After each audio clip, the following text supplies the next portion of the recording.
خواتین حضرات، سنی مسلک میں 4 امام یعنی امام ابو حنیفہ، امام مالک، امام شافعی اور امام حنبل کے ماننے والے موجود ہیں، لیکن ایسے بھی سنی حضرات ہیں جو کسی امام کی تقلید نہیں کرتے. انہیں عرب دنیا میں سلفی اور ہمارے ہاں یہ جمعیت اہل حدیث سے وابستہ ہیں، جن کے سربراہ پروفیسر ساجد میر صاحب میرے ساتھ ٹیلی فون لائن پہ ہیں. پروفیسر صاحب السلام علیکم. پروفیسر صاحب پہلے تو یہ بیان کیجئے گا کہ یہ جو نظام عدل کا نفاذ ہوا ہے مالکان ڈویژن میں، اس پہ آپ کی کیا رائے ہے؟ یہ جو ہمارے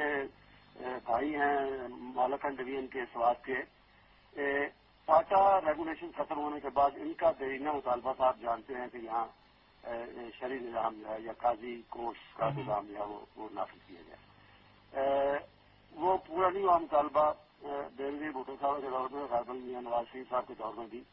وعدے ہوئے، اعلانات ہوئے، لیکن ان پر عمل نہیں ہو سکا. اس سے رد عمل شروع ہوا اور اس رد عمل نے انتہائی خطرناک صورت اختیار کی پاکستان کے لیے. اچھا پروفیسر، میں تھوڑی سی چاہوں گا کہ آپ اس کی وضاحت کریں کہ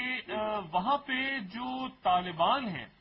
انہوں نے زیادہ تر تعلیم حاصل کی ہے مکتبہ دیوبند سے تعلق رکھتے ہیں مدارس سے، جی اور جو وہاں پہ عرب آئے اس کے بعد اسامہ بن لادن یا ایمن الزواری وہ اخوان المسلمون سے کچھ ہم آہنگی رکھتے رہے، یا امام عبد الوہاب کی جو ٹیچنگ سعودی عرب میں ان سے وہ. اچھا اب یہ مجھے بیان کیجئے گا کہ پاکستان میں ہم جب کہتے ہیں وہابی تو غلط لفظ ہے یہ، لیکن ظاہر ہے کہ ان کے مخالفین استعمال کرتے ہیں، لیکن سلفی کہا جائے تو اس مسلک کی نمائندگی آپ کرتے ہیں پاکستان میں اہل حدیث؟ یوں ہی سمجھیں ڈاکٹر صاحب. بہرحال اعزاز سمجھتا ہوں میں اس مسلک کا یا اس نقطہ نظر کا ایک ادنا سا میں یہ پوچھنا چاہ رہا ہوں کہ آپ جو ہیں پھر اگر اہل حدیث جو ہیں وہ سلفی ہیں تو وہابی، سلفی اور اہل حدیث آپ آپس میں پھر ایک جیسے آپ کے نظریات ہیں سارے؟ اس طرح تو نہیں کہا جا سکتا. اصل میں تو اصل بنیادی چیز جو ہے نا وہ ہے کہ نبی اکرم صلی اللہ علیہ وسلم کے زمانے سے جو عقیدہ، جو عمل، شریعت کے جو تفصیل چلی آ رہی ہے، اس کو اپنانے والے یا اس کو اپنانے کا کلیم کرنے والے، دعویٰ کرنے والے جو ہیں وہ سلفی کہلاتے ہیں. ان کو محمدی بھی کہا جاتا ہے، اہل حدیث بھی کہا جاتا ہے. جہاں تک وہابی کا تعلق ہے، آپ نے خود نشاندہی کر دی ہے کہ یہ محمد بن عبد الوہاب کے ساتھ نسبت غیروں نے اور اس میں انگریز شوروں نے یہ نسبت جوڑی ان لوگوں کی، کیونکہ وہ ان میں انگریز کے باغی بہت تھے تو انہوں نے بدنام کرنے کے لیے ایک سلسلہ جوڑ دیا. نہ محمد بن عبد الوہاب صاحب جو ہیں امام ہیں اپنے وقت کے، وہ بھی اپنے رائے تھا ان کا کہ ان کو امام کہا جائے، لیکن ان کے اور یہ اہل حدیث یا سلفی لوگ ہیں نا بالکل وہ اس لیے ملتے جلتے نہیں ہے کہ ڈیٹیل جو ہے نا شریعت کی اس میں وہ امام احمد بن حنبل کی زیادہ تر پیروی کرتے ہیں. امام محمد بن عبد الوہاب بھی اور ان کے جو اصل پیروکار ان کو وہ امام حنبل کی طرف ہے. ٹھیک ہے، تو یعنی پھر وہ امام حنبل کی طرف ہیں اور وہ پھر حنفی، یعنی عقائد میں تو دیکھیں نا، عقائد میں تو کوئی زیادہ فرق نہیں آپ کو ملے گا. سلفی اور اہل حدیث ایک طرف رکھ لیں اور دوسری طرف یہ جو ہے امام محمد بن عبد الوہاب کے پیروکار، لیکن شریعت کی ڈیٹیل میں وہ تقریباً یعنی تقلید کرتے ہیں امام احمد بن حنبل کی. اور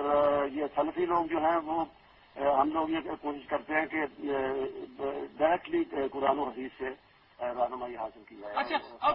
اس طرح کی تو بہت سی تحریکوں نے جنم لیا ہے اسلامی تاریخ میں، جیسے آپ نے کہا کہ بالکل قرآن اور حدیث، تو آپ یعنی کسی امام کو نہیں مانتے، اس کا مطلب ہے تقلید نہیں کرتے؟ ماننے کا لفظ شاید مناسب نہ ہو، کیونکہ وہ تقلید نہیں کرتے آپ، یعنی تقلید نہیں کرتے. ٹھیک ہے. اچھا اخوان المسلمون کو کیسے دیکھتے ہیں آپ؟ کیونکہ وہ بھی قرآن اور حدیث کی بات کرتے ہیں. جی وہ بھی اسی سلسلے کی ایک لحاظ سے کڑی ہے، لیکن میں سمجھتا ہوں کہ وہ ان میں بھی مصر سے جہاں سے یہ تحریک شروع ہوئی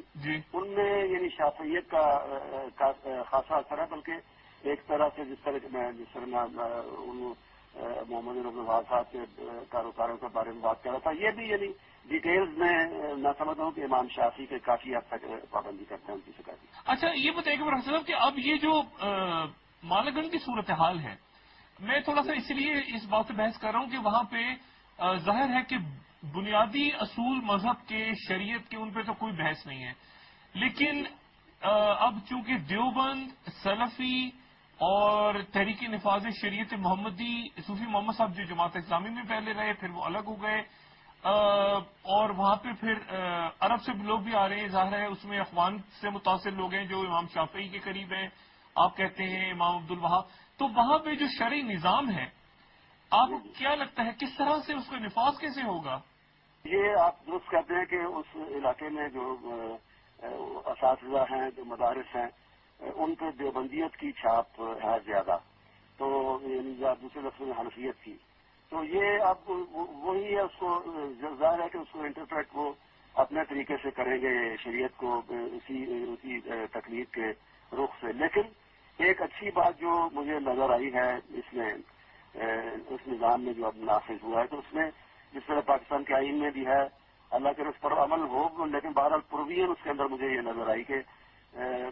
جو پرسنل لا ہے یا پرسنل معاملات ہیں، نکاح، طلاق، وراثت وغیرہ، اس میں اسی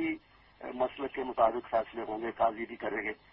جس کے حاملین کا کوئی کیس ہو یا اور مقدمہ ہو جو اصل جھگڑے کی وجہ بنتی ہے مسلمانوں کے درمیان وہ یہی پرسنل لاز ہیں، چھوٹے چھوٹے مسائل ہیں۔ جی جی، تو اگر یہ صرف زبانی کہنے کی بجائے تھیوریٹیکلی کہنے کے بجائے پریکٹیکلی بھی ہم اپنا جو آخری اور الٹیمیٹ فیصلہ ہے وہ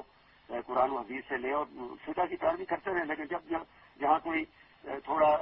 تضاد یا ٹکراؤ نظر آتا ہے وہاں قرآن و حدیث سے رجوع کریں تو میرا خیال ہے کہ بہت سے مسائل ختم ہو سکتے ہیں۔ پروفیسر صاحب آپ کا بہت شکریہ، انشاءاللہ آپ سے بات ہو جائے گی۔ خواتین حضرات، آج سنی مسلک پر ہی بات چل رہی ہے، سلفی اور امام عبد الوہاب کے ماننے والوں میں فرق آپ نے سنا۔